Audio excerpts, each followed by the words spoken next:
Hello and welcome to the course CS 353 Grid Computing. This is the fifth lecture of Module 5, and in this lecture we are going to talk about working of grid schedulers. As we have already discussed, I have divided the working of grid scheduler into two parts. In the last lecture we have covered part 1, and let us discuss about the part 2 of this lecture. Let us discuss about the part 2 in this lecture. So let's begin. If you remember, the working of grid scheduling has four stages, four main different stages. The first stage will be your resource discovery, then resource selection, then schedule generation and job execution. So if you remember, we have covered these two parts in the last lecture, that is your resource discovery and resource selection. So what we have done in resource discovery, we have to find the resources that are available in your grid environment to execute your jobs. So this is your grid environment. There are several resources available, R1, R2, R3. These are representing the resources. Whenever a user requests for some job, then the scheduler who is present in between the user and the grid environment will search the availability of these resources. So how did he do that? There will be three model we have discussed, that is called push model, pull model and push and pull model. Okay, that we have already discussed in the last class. Then after finding out the availability of the resources, then we have to find some resources out of that, and that availability of resources. That means our selected resources will be a subset of R available. So RA represents your available resources, and you have selected some of the resources. So how do you select those resources? Those resources are selected upon the value of your job process. Means what is your requirement of the job. So whenever you have supplied a job, you must specify your requirements step by step manner. So what may be your requirement? Maybe the CPU speed will be a requirement, RAM space will be a requirement, disk space will be a requirement. So every requirement you have supplied with the job, and according to that requirement, the availability of resources has been find out, and then some of the resources from the available resource has been selected that will satisfy this job requirement. Okay, this part we have already covered in the last lecture, so I strongly recommend you watch that video before you are watching this one. So let us begin with your schedule generation and your job execution part. So first of all, let us start with schedule generation. So again, the schedule generation involves two steps. So what are the two steps? That is your resource selection and job selection. So that means you have to select the jobs. As we know, in a grid environment, or the execution of jobs has to be stored somewhere, because there are several users who will accessing the simultaneously accessing the grid, or maybe a single user is supplying lots of jobs, means multiple jobs to the environment. That's why we have to select the job which job the execution will be started, and again for that job which resources has to be selected. Okay, so that means there will be a many to many association. That will be lots of jobs available, pool of jobs and pool of resources. So you have to allocate the resources with the job and start executing one or multiple jobs simultaneously, depending upon the environment you are uh, employed in your grid computing system. So let us discuss about resource selection. This is your schedule generation process. So how the resource selection will be done? The resource selection process is used to choose resources from the resource list. We have already talked about R selected. That means we have already selected some of the resources for a given job. So if a job is given, let's say J1, and this is a requirement is given, and you have for that requirement you have lots of your resources which satisfy the job requirement or J1's requirement, then in the resource selection you have to select one particular resource for execution of this J1 job. Okay, that is the objective.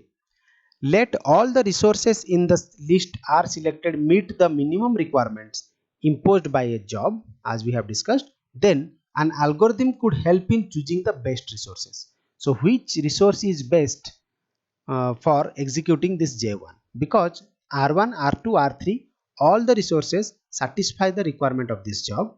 So then there must be an algorithm who will choose the optimal one or the best one to execute this job.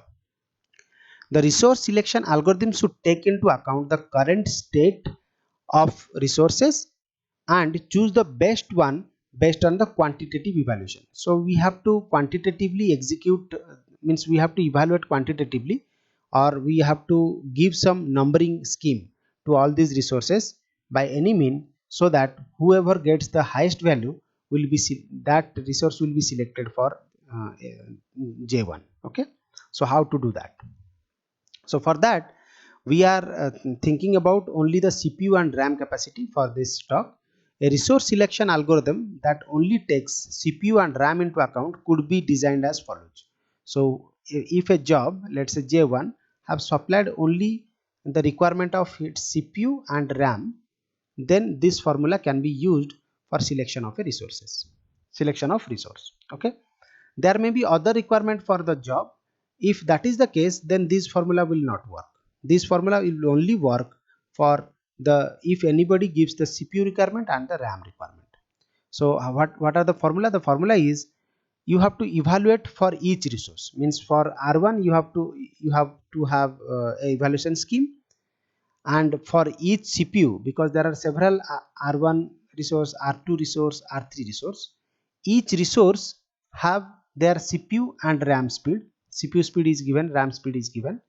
Then you have to evaluate the CPU, you have to evaluate the RAM for this, then you have to select the resources out of this by comparing the value you obtained by the formula discussed over here.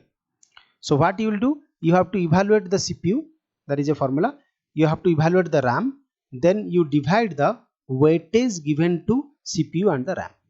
Okay, so here WCPU represents the weight allocated to the CPU speed. Similarly, WRAM is the weight allocated to RAM. So the question itself specifies those two values. What is the weight of CPU and what is the weight of RAM? Then you have to evaluate the CPU by using this formula. So what is the formula? WCPU, the weight of allocated to the CPU speed, then 1 minus CPU load. So what is CPU load? The current CPU load, means how the currently the CPU is loaded with how many processes. That is your current CPU load. It will be multiplied with by CPU speed divided by CPU minimum. So CPU speed will be the exact CPU speed that is given in R1 or R2 or R3. Okay, and CPU minimum is provided by the job will provide you that minimum requirement of CPU speed will be provided by that is the job requirement. Okay, then similarly you have to evaluate the RAM, that is your WRAM means your the weight allocated to the RAM. 1 minus RAM usage, currently means the current load, or currently how the RAM, what is the usage of the RAM, that is your the current RAM usage. Then RAM size will be your the size of the RAM, original RAM size, and the requirement minimum RAM size, that means that will be provided by your job requirement. Then you have to find out the evaluation of RAM, evaluation of CPU, then add these two value and divided by the weight, then you will get the evaluation resource. Okay, and this calculation will be done for each resources that are present in your R selected. R selected means these resources has been selected for job 1 and you have to choose the optimal one. Let us take an example to understand this one. Let's say the example is like this. Total weighting used in the algorithm is 10, where the CPU weight is 6 and RAM weight is 4. So here if you see here WCPU, the CPU is 6 and WRAM will be 4. So weightage is given in the question. Then the minimum CPU speed is 1 GHz and minimum RAM size is 256. As I have already told you that the requirement is 1 GHz CPU is required and RAM size will be 256 MB will be required. That is the requirement of the job. Weight is given. Now there are 3 resources in the question. The resource R1 has a CPU speed of 1.8 and currently the CPU load is 50% and the RAM size available in the resource is 256 MB and the current usage is 50%, means 50% of the RAM has already been used by somebody else. Similarly, 50% of this capacity or the speed has already been processed by some other processes. So your minimum CPU requirement is 1 GHz. So there is available 1.8. So every CPU and every resource that has been selected will satisfy your requirement, is not it? And your RAM requirement is 256 MB and the resources which are available here have 256, 512, 512. So these are the required resources which can be used as your, means this has been selected for your job. Okay, now if you put all these value in the formula, you will get the things like this. So this will be your CPU, CPU evaluation, CPU evaluation of CPU, evaluation of RAM, then weight. So evaluation of CPU will be 5.4 plus 2 divided by evaluation of RAM divided by 10, that is your weight of CPU, and weight of RAM, that is 10. So you will get, for resource 1 you found 0.74, for resource 2 you get 0.788, and for resource 3 you will get 0.992. You can calculate it for of your own and check the value. As you can see here, if you find out evaluation of CPU, so evaluation of CPU will be calculated by this. WCPU is 6 into 1 minus CPU load is 50%. Now for the resource 1 I am calculating into CPU speed. CPU speed is given as 1 point, how much it is given, 1.8 gigahertz. It is given 1.8 gigahertz and you need 1 gigahertz. That is your CPU speed and your minimum requirement is 1. So now if you calculate this value, then you will get 5.4. Okay. Similarly, you have to calculate the minimum value for this. So WRAM will be 4. 4 is the weightage given in the exact question. So 1 minus 4 is weightage. RAM usage. So RAM usage will be your 50%. If you see this question, it will be 50% RAM usage. Yes, it is 50%. I am calculating about resource 1. Then RAM size will be 256 and minimum requirement is 256. So if you multiply this, then you will get 2. Okay. So you get 5.4 here plus 2 divided by your 10. So what you will get over here? You will get 0.74. Similarly, you can calculate for resource 2 and you will get this value, and for resource 3 you will get 0.992. Okay, out of this you can see resource 3 will be the exact requirement, means resource 3 will be the optimal resource which can be executed for job 1. Okay, this is how you will select the resource among the selected resource. Means you have got the selected resources, multiple selected resources, and you find out which resources is actually used for execution of the job. Now after you select the resource, you find out the resources. Now R1, R2, R3, you find out some of the from multiple resources. You select R3 as your resource for execution of a job. So that does not mean that there will be only single job. There may be multiple job in the queue. Okay. So which job we have to select, and for each particular job we have to select the resources. I have already told you for a job how to select the resources. Now let us talk about how to choose a job.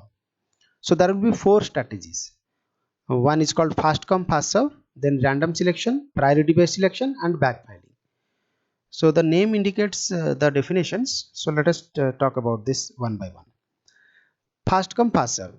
You know that the scheduler fast comes up means whichever job comes fast will execute fast. So let us read about this. The scheduler selects jobs for execution in order of their submission. Okay. If there is no resources available for the selected job, the scheduler will wait until the job can start it. So you get the resources, means you get the jobs. Job 1 come fast, then job 2 came, then job 3 came, then job 4 came, and so on.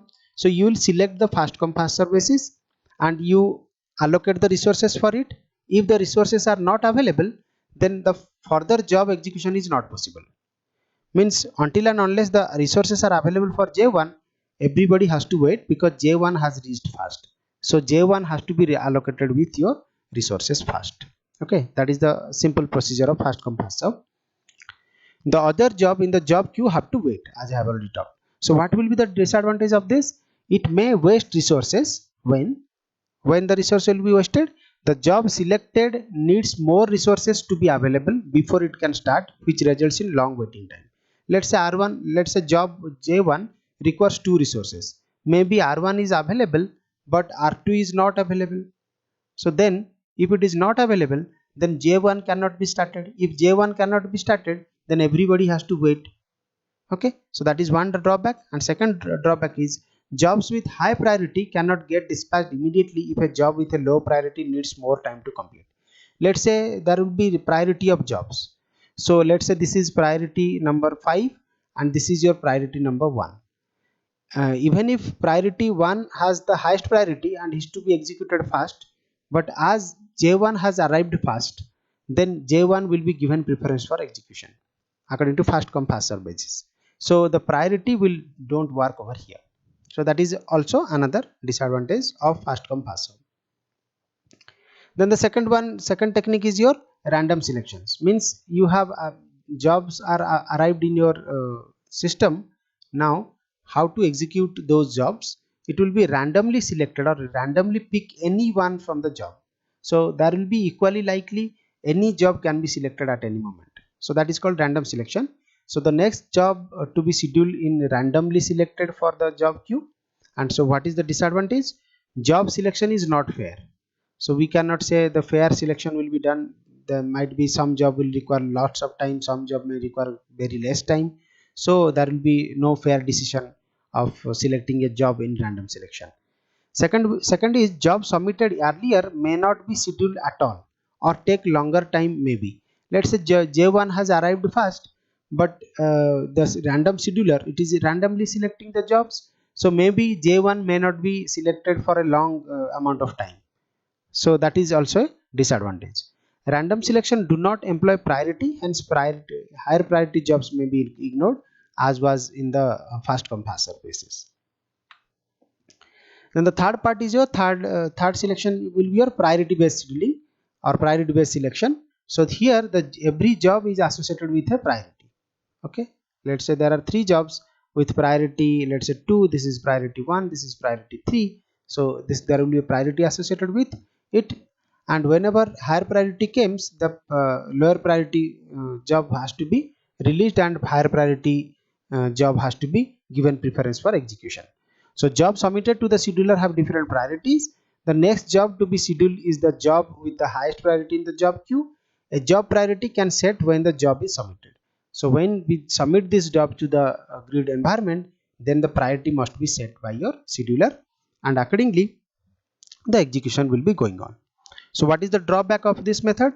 It is hard to set an optimal criteria for the job priority. Obviously, because there are several jobs arriving at a location, and how there should be a criteria. We have to maintain a proper criteria to assign the priority to each job. So that is very difficult for the grid environment. A job with the highest priority may need more resources than the available and may also result in a long waiting time and inability to make good use of available resources. So that means let's say J2 gets a higher priority and we have may requires lots of time to execute. So then that at that moment of time P1 will get J2 will be executed for a long amount of time, and J1 J3 which is requires very small amount of time will have to wait for J2 to complete. So that is also not relevant. Okay, so this is how these are the different type of job selection techniques. Okay, and the last one is your backfiling selection will be requiring knowledge of expected execution time of a job to be scheduled. So there will be jobs will be arrived in your job scheduler, and he will know, means the job scheduler will anticipate how much time each job is going to take, and accordingly he has to schedule the jobs so that maximum throughput can be achieved. So that is the another way of selecting the job, that is called backfiling. If the next job in the job queue cannot be started due to lack of availability of resources, backfiling tries to find another job in the queue that can be used the idle resources. Like let's say J1 requires R1 as well as resource R2. So if two requirement will be there for J1 and R1 is available, but R2 is not available. Let's say J2 requires only R1 to execute, okay, and J3 requires R2 to execute. So in this situation, the scheduler will see that R1 is already available, J1 requires R1 and R2, so R2 is not available, so he can start J2 by assigning R2 to J2. Okay, so that is possible with the backfiling selection techniques. Okay, so that's all for the job selection part. Okay, job selection, and the last part we are going to discuss your job execution. So we have discussed everything. We have discussed how to find out the resources. Okay, after finding out the resources, I have to select the resources. How to find out the select the resources, that we have already talked. Then after finding the resources, we have to select the jobs. So there are 4 methods we have discussed to select the job. And finally, after everything is done, we have to execute the job. So that is the final step. So once a job and the resource are selected, the next step is to submit the job to the resource for execution. So job execution may be as easy as running a single command, or as a complicated as running a series of scripts that may or may not include a setup or staging. Okay, so that means we have already selected everything. Now it is by using a single command or a complicated or a script of command, we can start executing the job. That's all for how the scheduling work in a grid environment. So the PPT, as I have already told you, is collected or prepared from this book only, so you can go to that book and see the entire content. That's all for the today's class. Bye bye.